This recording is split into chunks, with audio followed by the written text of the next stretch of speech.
বিসমিল্লাহির রহমানির রহিম। সম্মানিত দর্শক শ্রোতা মণ্ডলী, আসসালামু আলাইকুম।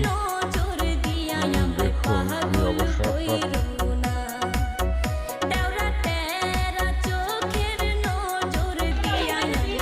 আয়ান আয়ান আয়ান শিয়াল দেয় কেমন? আয়ান শিয়াল দেয়